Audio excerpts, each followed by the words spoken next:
হযরতে ওমর রাদিয়াল্লাহু তাআলা আনহুর জামানায় কিছু ইহুদি খ্রিস্টান ধর্ম যাজকেরা হযরতে ফারুক আজমের দরবারে এসে বলল, ফারুক আজম, আপনার কাছে কয়েকটি কথা বলতে চাই। ফারুক আজম বললেন, কি বলতে চাও বলো।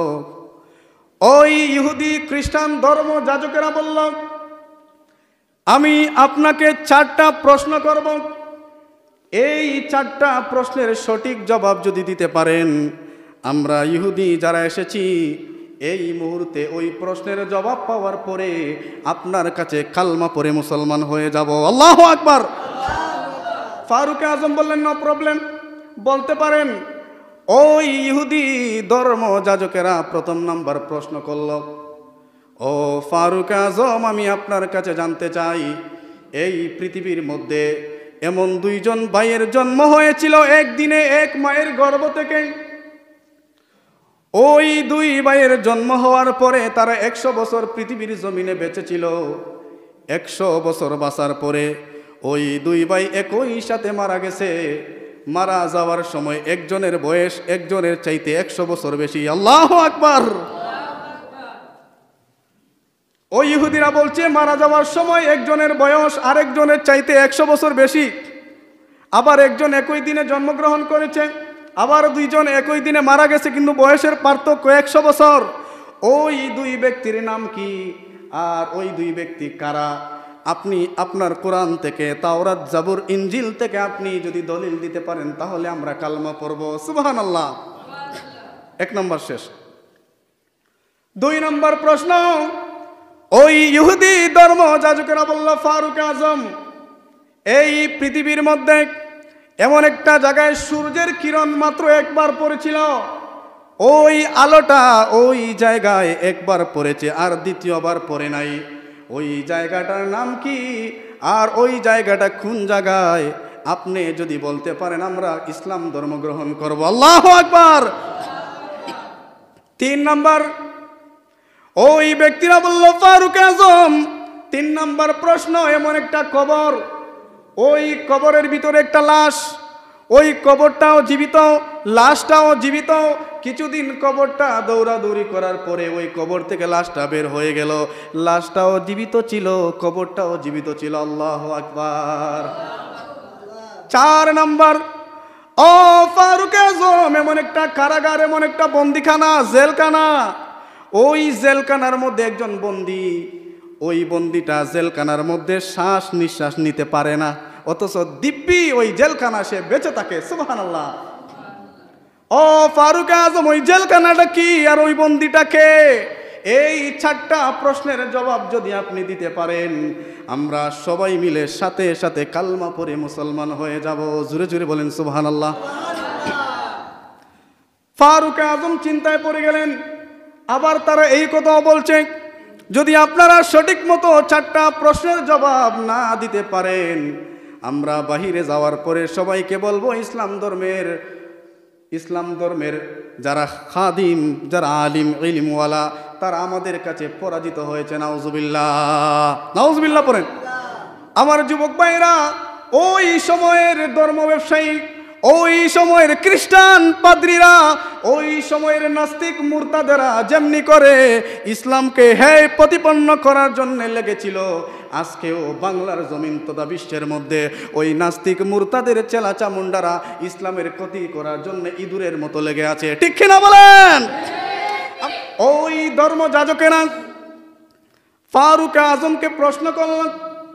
ওই ফারুক আজম সাথে সাথে ডাকলেন, আইনাল আব্দুল্লাহ ইবনে মাসউদ রাদিয়াল্লাহু তাআলা আনহু। হযরতে আব্দুল্লাহ ইবনে মাসউদ রাদিয়াল্লাহু তাআলা আনহু হযরতে ফারুক আজমের দরবারে এসে বললেন, লাব্বাইক। ওই আব্দুল্লাহ ইবনে মাসউদ ছিলেন আমার নবীর প্রখ্যাত সাহাবী, আমার নবীর আদরের সাহাবী, যিনি ছিলেন বড় ফিকাহবিদ, বড় হাদিস বিশারদ, বড় মুফাসসির। তিনি বললেন, ও ফারুক আজম, লা তাহজানিন্নাল্লাহু মা'ানা। ও আমিরুল মুমিনিন, আমি চিন্তিত হবেন না, আপনি চিন্তা করবেন না, আপনি টেনশনের মধ্যে পড়বেন না। এই প্রশ্নের জবাব আল্লাহর কোরআন থেকে আমি তাদেরকে দিয়ে দেব। সুবহানাল্লাহ। হযরতে আব্দুল্লাহ ইবনে মাসউদ বললেন, প্রথম নম্বর প্রশ্নের জবাব নেও। হযরতে আব্দুল্লাহ ইবনে মাসউদ বললেন, ওই যে দুই ভাই এক মায়ের পেট থেকে জন্মগ্রহণ করেছে, ওনাদের নাম হচ্ছে হযরতে সাইয়্যিদানা উযাইর আলাইহিস সালাম। সুবহানাল্লাহ। তিনি বলছেন তারা একদিনে জন্মগ্রহণ করেছে, একদিনে মৃত্যুবরণ করেছে। পার্থক্য, হযরতে উযাইর আলাইহিস সালাম একদিন মরুভূমি দিয়ে হেঁটে যাচ্ছেন, যাওয়ার পরে দেখলেন মরুভূমির মধ্যে কোনো গাছ বৃক্ষ কিচ্ছু নাই, ছায়া নাই, মানুষ নাই, ঘরবাড়ি নাই। হযরতে উযাইর আলাইহিস সালাম বললেন, আল্লাহ গো, এই জায়গায় কি কখনো মানুষের বসবাস হবে? আল্লাহু আকবার। আল্লাহ বললেন, হায় রে, আমার উযাইর কি বলে, এই জায়গায় মানুষের বসবাস হবে? আল্লাহ পরীক্ষা করার জন্য হযরত উযাইর কি বেছে নিলেন। সুবহানাল্লাহ। হযরত উযাইর আলাইহিস সালাম একটা গাছের ছায়ায় উনি বিশ্রাম নিচ্ছেন, উনি ঘুমিয়ে গেলেন। আল্লাহ পাক উযাইরের প্রাণটা নিয়ে নিলেন। সুবহানাল্লাহ। আরো জুড়ে জুড়ে বলেন সুবহানাল্লাহ। হযরতে উযাইরের প্রাণটা নিয়ে যাওয়ার পরে 100 বছর উযাইর আলাইহিস সালামকে আল্লাহ পাক ওইখানে ঘুমিয়ে রাখলেন। 100 বছর হওয়ার পর উযাইর আলাইহিস সালাম সজাগ হয়ে দেখলেন এই জায়গার মধ্যে মানুষে ভরপুর হয়ে গেছে। সুবহানাল্লাহ। হযরতে উযাইর আলাইহিস সালাম বাড়িতে চলে গেলেন। বাড়িতে চলে যাওয়ার পরে গিয়ে দেখলেন ওনার ভাই বৃদ্ধ হয়ে গেছেন, উনি তো জওয়ান, হায় হায় খাইছে রে। হযরতে উযাইর আলাইহিস সালাম ওই 100 বছরের পার্থক্য ছিল। ওনারা দুই ভাই আবার একই দিনে ইন্তেকাল করেছিলেন। ইহুদি ধর্ম যাজকেরা বলল তাদের জবাব তারা ঠিকমতো পেয়ে গেছে। ওই ইহুদি ধর্ম যাজকেরা বলল আমরা প্রথম নম্বর প্রশ্নের সাচ্চা জবাব পেয়েছি, 2 নম্বর বাকি। হযরতে আব্দুল্লাহ ইবনে মাসউদ বললেন 2 নম্বর, এমন একটা কবর, আবার ওই কবরের মধ্যে এমন একটা লাশ, আবার কবরটাও জীবিত, লাশটাও জীবিত।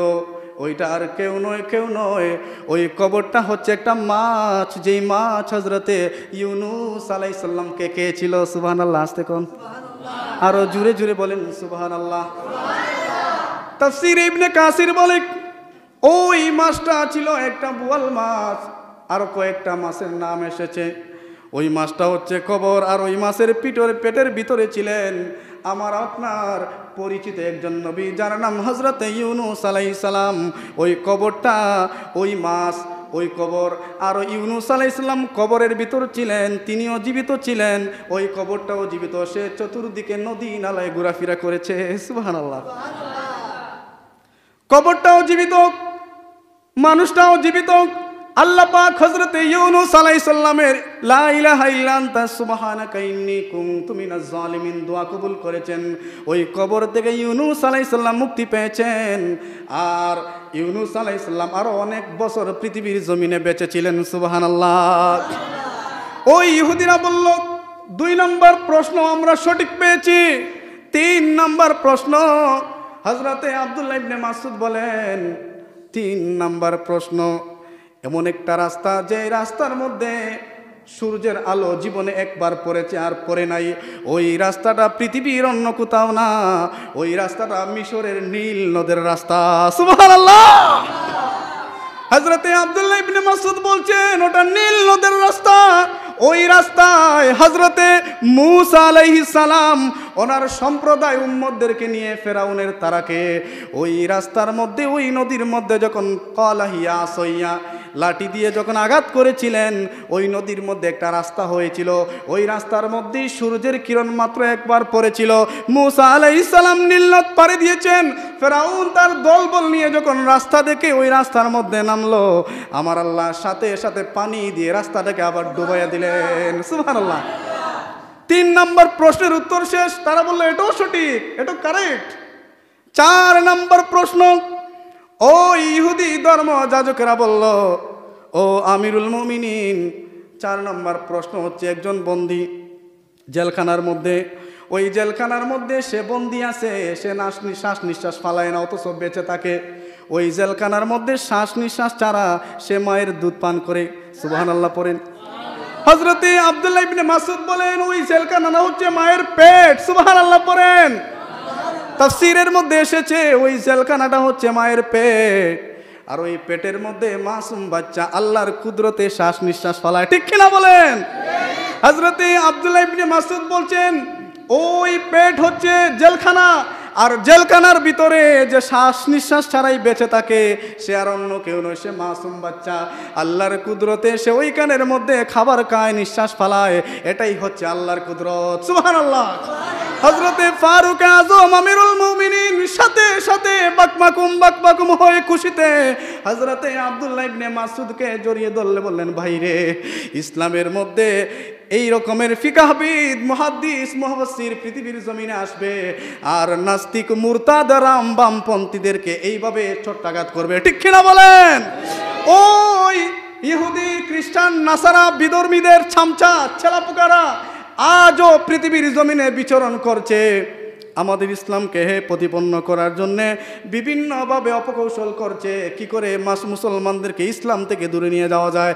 আমার মুসলমান ভাইদেরকে উদারত আহ্বান করে বলবো, আপনার ছেলে মেয়েকে, আপনার সন্তান সন্ততিকে আপনি কিভাবে পড়াবেন, কোন লাইনে পড়াবেন, কিভাবে পড়ালে ভালো হবে, কিভাবে পড়ালে সে নবী চিনবে, কিভাবে পড়ালে সে আল্লাহ চিনবে, কিভাবে পড়ালে সে মুসলমান হয়ে মরবে, কিভাবে পড়ালে সে আপনাকে কবরস্থানের মধ্যে গিয়ে রাব্বির হামহুমা পড়বে, কিভাবে পড়ালে আপনার খেদমত করবে, আপনি এখনই সেটা সিলেক্ট করতে হবে, ঠিক কিনা বলেন?